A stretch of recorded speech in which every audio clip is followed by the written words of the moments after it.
ഓം ശാന്തി. 26/7/2024. ഇന്നത്തെ മുരളിയുടെ main points. മധുരമായ കുട്ടികളെ, ഇത് അനാദിയായ ഡ്രാമ കറങ്ങിക്കൊണ്ട് തന്നെ ഇരിക്കുന്നു. ടിക് ടിക് ആയിക്കൊണ്ടിരിക്കുന്നു. ഇതിൽ ഒരാളുടെ പാർട്ട് മറ്റൊരാളുടേതുപോലെ ആയിരിക്കില്ല. ഈ യാഥാർത്ഥ്യം മനസ്സിലാക്കി സദാ ഹർഷിതരായി ഇരിക്കണം. ഈ നാടകം അനാദിയാണ്, കറങ്ങിക്കൊണ്ടിരിക്കുന്നതാണ്.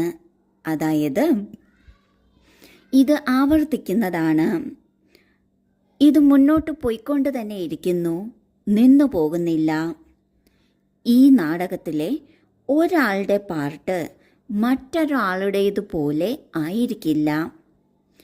ഏകദേശം 800ഓളം കോടി ആത്മാക്കൾ ഈ ലോകത്തിലുണ്ട്. ഈ 800ഓളം കോടി ആത്മാക്കളിലും ഒരാളുടെ പാർട്ട് പോലെ ആയിരിക്കില്ല മറ്റൊരാളുടെ പാർട്ട്. ഇരട്ടകളായാൽ പോലും ചിന്താഗതി വ്യത്യസ്തമാകും, അല്ലെങ്കിൽ ഓരോ കാര്യങ്ങൾ ചെയ്യുന്നതിൻ്റെ രീതി വ്യത്യസ്തമാകും. ഈ ഒരു യാഥാർത്ഥ്യം നാം മനസ്സിലാക്കണം. ഇത് മനസ്സിലാക്കുന്നതിലൂടെ നാം ഒരിക്കലും നമ്മെ മറ്റൊരാളുമായി താരതമ്യപ്പെടുത്തില്ല, മറ്റുള്ളവരെയും പരസ്പരം താരതമ്യപ്പെടുത്തില്ല. ഓരോരുത്തർക്കും അവരവരുടെ മൂല്യമുണ്ട്, അവരവരുടേതായ പാർട്ടുണ്ട് എന്നത് നാം മനസ്സിലാക്കുന്നതിലൂടെ സദാ ഹർഷിതമായിരിക്കാൻ സാധിക്കുന്നു. ചോദ്യം: ഏത് യുക്തിയിലൂടെ സിദ്ധമാക്കി പറയാൻ സാധിക്കും ഭഗവാൻ വന്നിരിക്കുന്നു എന്ന്? ഉത്തരം: ആരോടും നേരെ പറയരുത് ഭഗവാൻ വന്നിരിക്കുന്നു എന്ന്. ഇങ്ങനെ പറയുകയാണെങ്കിൽ ലോകർ പരിഹസിക്കും, കമന്റ് പറയുകയും ചെയ്യും. കാരണം ഇന്നത്തെ കാലത്ത് സ്വയം ഭഗവാനാണ് എന്ന് പറയുന്നവർ ധാരാളമുണ്ട്. ഇതിനാൽ നിങ്ങൾ യുക്തിപൂർവം ആദ്യം 2 പിതാവിൻ്റെ പരിചയം നൽകൂ. ഒന്ന് പരിധിയുള്ളതും മറ്റേത് പരിധിയില്ലാത്ത പിതാവും. പരിധിയുള്ള പിതാവിൽ നിന്ന് പരിധിയുള്ള സമ്പത്ത് ലഭിക്കുന്നു. ഇപ്പോൾ പരിധിയില്ലാത്ത ബാബ പരിധിയില്ലാത്ത സമ്പത്ത് തരികയാണ്. അപ്പോൾ മനസ്സിലാക്കും. ബാബയുടെ പരിചയം നൽകുന്നതിനുള്ള യുക്തിയാണ് ഇന്ന് ബാബ പറഞ്ഞു തരുന്നത്. ആദ്യം നമ്മൾക്ക് 2 പിതാവുണ്ട് എന്നത് എല്ലാവർക്കും പറഞ്ഞു കൊടുക്കണം. ഒന്ന് ശരീരത്തിൻ്റെ പിതാവ്, അത് വീട്ടിലിരിക്കുന്നു. രണ്ടാമത്തേത് നാം ആത്മാവിൻ്റെ പിതാവ്, അതായത് പരമാത്മാവ്. ആ പരമാത്മാവ് എല്ലാ ജന്മങ്ങളിലും നമ്മുടെ പിതാവാണ്. അതിനാൽ എല്ലായ്പ്പോഴും പിതാവ് തന്നെ ആയിരിക്കും.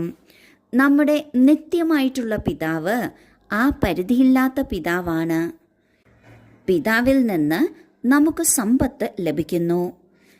പരിധിയുള്ള പിതാവിൽ നിന്ന് പരിധിയുള്ള സമ്പത്താണ് ലഭിക്കുക. എന്നാൽ പരിധിയില്ലാത്ത പിതാവിൽ നിന്ന് പരിധിയില്ലാത്തത്രയും സമ്പത്ത് ലഭിക്കുന്നു. അതായത് മുഴുവൻ വിശ്വത്തിൻ്റെയും ചക്രവർത്തി ആകുന്നതിനുള്ള, അധികാരി ആകുന്നതിനുള്ള സമ്പത്ത് ലഭിക്കുന്നു. ഒരു കാര്യം ശ്രദ്ധിക്കേണ്ടത്, ഭഗവാൻ വന്നിരിക്കുന്നു എന്ന് നാം നേരെ പറയരുത്, അതായത് ഡയറക്റ്റായി പറയരുത്. ഇന്നത്തെ കാലത്ത് പലരുമുണ്ട് സ്വയം ഭഗവാനാണ് എന്ന് മനസ്സിലാക്കി മറ്റുള്ളവർക്കും ആ ഒരു പ്രതീതിയാണ് കൊടുക്കുന്നത്. ഇങ്ങനെ ധാരാളം കള്ളനാണയങ്ങൾ ഉള്ളപ്പോൾ ഈ സത്യമായതിനെ തിരിച്ചറിയുന്നതിന് ബുദ്ധിമുട്ട് ലോകർക്ക് തോന്നും. അവർ പരിഹസിക്കും, അല്ലെങ്കിൽ കമന്റ് ചെയ്യും. അതിനാൽ നമ്മൾക്ക് 2 പിതാവുണ്ട് എന്നത് പറഞ്ഞു മനസ്സിലാക്കി യുക്തിപൂർവം ബാബയുടെ പരിചയം കൊടുക്കണം. അപ്പോൾ മനസ്സിലാക്കാൻ സാധിക്കും. ധാരണയ്ക്കുള്ള മുഖ്യസാരം: 1. ഈ സമയം തന്നെ ബാബയ്ക്ക് സമാനം പെർഫെക്റ്റായി പൂർണ്ണ സമ്പത്തെടുക്കണം.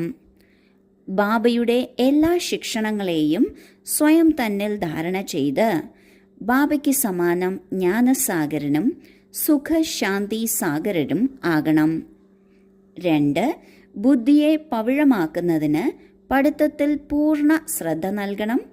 നിശ്ചയബുദ്ധിയായി മനുഷ്യരിൽ നിന്ന് ദേവത ആകുന്നതിനുള്ള പരീക്ഷ പാസ്സാകണം. ആദ്യത്തെ പോയിന്റിൽ ബാബ പറയുന്നു, ഇപ്പോൾ മാത്രമാണ് ബാബയ്ക്ക് സമാനമായി തീരാൻ സാധിക്കുന്നത്. ഇങ്ങനെ സമാനമാകുമ്പോഴാണ് പൂർണ്ണ സമ്പത്തും ലഭിക്കുന്നത്. അതിനാൽ ബാബയ്ക്ക് സമാനം പെർഫെക്റ്റായി പൂർണ്ണ സമ്പത്ത് എടുക്കണം. ബാബയിൽ നിന്ന് എന്ത് ശിക്ഷണങ്ങൾ ലഭിക്കുന്നുവോ അത് സ്വയം നമ്മളിൽ ധാരണ ചെയ്യണം. ഇതിലൂടെ നാം സ്വയം ജ്ഞാനസാഗരരും ശാന്തി സുഖത്തിൻ്റെ സാഗരരും ആയിത്തീരും. രണ്ടാമത്തെ പോയിന്റിൽ ബാബ പറയുന്നു, പഠിത്തത്തിൻ്റെ ആധാരത്തിലാണ് ബുദ്ധി ശുദ്ധമാകുന്നത്. ബുദ്ധിയെ ശുദ്ധമായ പവിഴമാക്കുന്നതിന് പഠിത്തത്തിൽ പൂർണ്ണ ശ്രദ്ധ കൊടുക്കണം. നിശ്ചയത്തിൻ്റെ ആധാരത്തിലാണ് നാം മനുഷ്യനിൽ നിന്ന് ദേവത ആകുന്നത്. കാരണം ഈ പരീക്ഷയിൽ, ഈ പഠിത്തത്തിൽ നിശ്ചയം എല്ലാ തലത്തിലും എല്ലാ തരത്തിലും ആവശ്യമാണ്. അതിനാൽ നിശ്ചയബുദ്ധിയായി മനുഷ്യനിൽ നിന്ന് ദേവതയാകുന്നതിനുള്ള പരീക്ഷ പാസ്സാകണം. വരദാനം: നിശ്ചിത വിജയത്തിൻ്റെ ലഹരിയിലിരുന്ന് ബാബയിൽ നിന്ന് പദം മടങ്ങ് സഹായം പ്രാപ്തമാക്കുന്ന മായയെ ജയിച്ചവരായി ഭവിക്കട്ടെ. ബാബയിൽ നിന്ന് പദം മടങ്ങ് സഹായം എടുക്കുന്നതിന് കുട്ടികൾ മായയെ യുദ്ധത്തിൽ ചലഞ്ച് ചെയ്യുന്നു. താങ്കളുടെ ജോലിയാണ് വരിക, നമ്മുടെ ജോലിയാണ് വിജയം പ്രാപ്തമാക്കുക എന്ന്.